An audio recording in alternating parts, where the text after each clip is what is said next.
मुरली सुनना। एक दिन कन्याएं बस में जा रही थी तो बस रास्ते में पलट गई।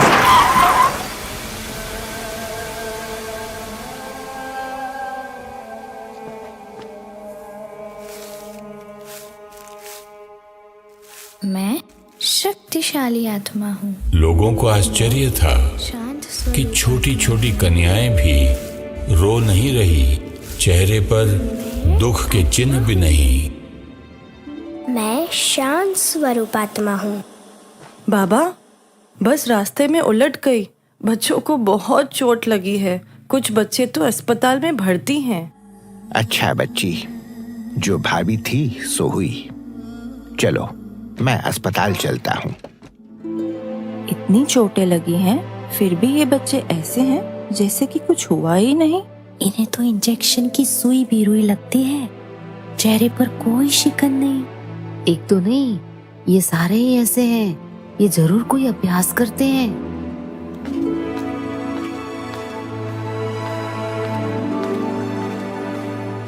आज तो माया पेपर लेने आ गई। बच्चे, माया से डरे तो नहीं? माया नहीं बाबा, ये तो पेपर टाइगर था। हम तो माया को हराने वाली शिव शक्ति सेना है। वाह ऑलमाइटी बाबा, वाह। सिंध में कन्याओं माताओं पर जो अत्याचार हुए, उसका परिणाम ये हुआ कि उनका अपने संबंधियों से मोह टूट गया। एक दिन 15 कन्याएं उस अत्याचार से छूटकर कराची पहुंच गईं। एंटी ओम मंडली ने सिंध के मंत्रिमंडल पर जोर डाला बहनों को वापस लाने के लिए। समाचार पत्रों के संपादकों पर दबाव डाला और सहवास अधिकार अर्थात काम विकार के अधिकार के लिए मुकदमे शुरू कर दिए। ऐसे समय के लिए ही आप बच्चे कहते हो, यदा यदा ही धर्मस्य ग्लानिर्भवति भारत अभ्युत्थानम अधर्मस्य तदात्मानं सृजाम्यहम्। लेकिन आप जानते नहीं कि मैं निराकार परमात्मा इस समय अवतरित होकर धर्म की पुनर्स्थापना कर रहा हूं। ओम मंडली के लिए कोर्ट का नोटिस आया है। ओम राधे 4 बहनों के साथ जब हैदराबाद सिंध के न्यायालय में पहुंची तो ऐसा लग रहा था जैसे सारा शहर इकट्ठा हो गया है।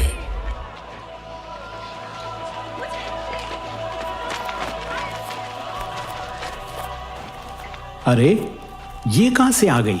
हमने तो सोचा था इनके बाबा को कोर्ट में घसीटेंगे। ये तो और ही अच्छा हुआ।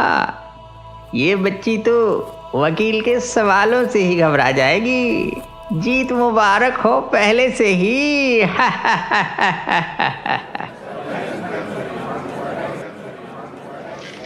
देखो देखो, वो आ गए, देखो। ऑर्डर ऑर्डर, आज की कार्यवाही शुरू की जाए। ओम राधे हाजिर हो।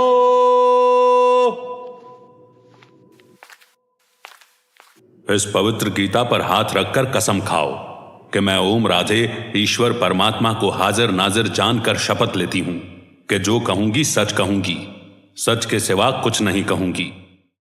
जज साहब, मैं भगवान को तो इन नेत्रों से नहीं देख सकती, तब भला मैं ये झूठी कसम कैसे लूं कि मैं भगवान को हाजिर नाजिर देखती हूं। अगर आप कहें तो मैं ये कसम उठा सकती हूं कि मैं आप आत्मा को जज साहब के रूप में हाजिर नाजिर देखकर जो कुछ बोलूंगी सच बोलूंगी। क्या कह रही है ये बच्ची? पता नहीं। अरे रुको, सुनने तो दो। मैं कोई भगवान थोड़े ही हूं कि आप मेरी कसम उठाएंगी। भगवान के नाम पर कसम उठाना यह इस कोर्ट का लॉ है। जज साहब, आप स्वयं ही कहते हैं कि सच बोलो। मैं यहाँ ईश्वर को हाजिर नाजिर नहीं देखती, बल्कि यही देखती हूँ कि आज हर एक के मन में काम, क्रोध आदि विकार ही भरे हुए हैं, तो फिर मैं झूठी कसम कैसे लूं? यह कोर्ट है, सत्संग नहीं। यहां कानून चलता है। यदि आप इस कानून को तोड़ेंगी तो आपको अदालत के अपमान के अपराध में गिरफ्तार किया जा सकता है। जैसे आप अदालत का अपमान नहीं कर सकते, तो मैं ईश्वर का अपमान कैसे कर सकती हूँ? कुछ भी हो, कोर्ट के कायदे का तो पालन करना ही होगा। जज साहब, मैं किसी भी हालत में झूठी कसम नहीं खा सकती।